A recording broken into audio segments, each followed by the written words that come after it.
আল্লাহ বলেন ইয়া আইয়ুহাল্লাযীনা আমানু ইন্নাকা কাদিহুন ইলা রাব্বিকা কাদহান ফামুলাকি।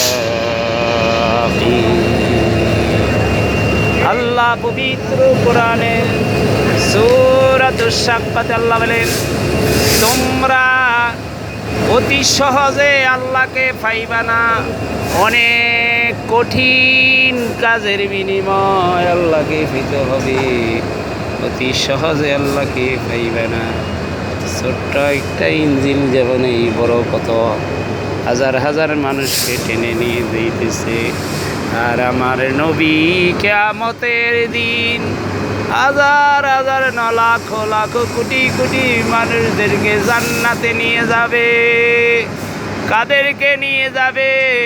আল্লাহর রাসূল বলছে, ও সাহাবীরা শুনো,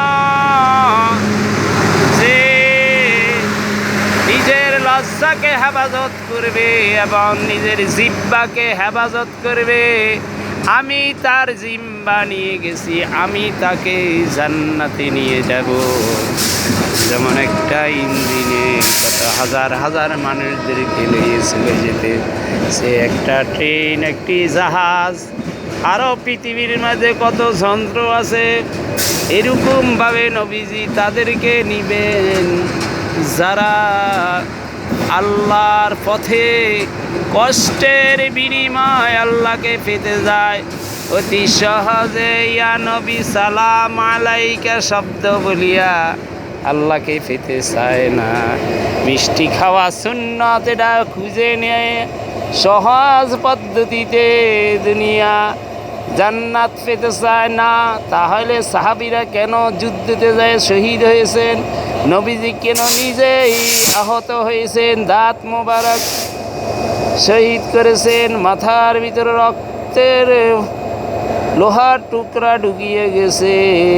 আপনারা এখন নবীর উম্মত, আপনারা এখন নবীর হালুয়া খান, বুঝে শুনে ইবাদত করবেন। কোরআনে হাদিসে কোথাও ইয়া নবী সালাম আলাইকা শব্দ নাই, আছে আত্তায়াত আসসালামু আলাইকা আইয়ুহান নবী ওয়া রাহমাতুল্লাহি ওয়া বারাকাতুহু। আসসালাতু ওয়াসসালামু আলা রাসূলুল্লাহ, আসসালাতু ওয়াসসালামু আলা শব্দ আছে আলা মুহাম্মদ ওয়া আলা আলি মুহাম্মদ, কিন্তু ইয়া শব্দ নবীজি আল্লাহ কোরআনেও ব্যবহার করে নাই। আল্লাহ কোরআনে আল্লাহ রাসূলকে সম্মান দিয়েছে। আমরা অবশ্যই আল্লাহর রাসূলকে সম্মানের সাথে দুরূদ শরীফ এবং তার দুরূদ শরীফগুলি পড়ব, তার নাম উচ্চারণ করতে আল্লাহ যেভাবে আইয়ুহান নবী বলছে, ইয়া নবী বলে নাই। আমরা কখনো নবীকে ইয়া নবী বলব না। আমরা সবাই সর্বদাই সত্য যেটা সেটাই মেনে নিব, মিথ্যাকে আমরা দূরে সরিয়ে দিব, এটাই আমাদের ঈমান। আখির দাওয়ানা আলহামদুলিল্লাহি রাব্বিল আলামিন।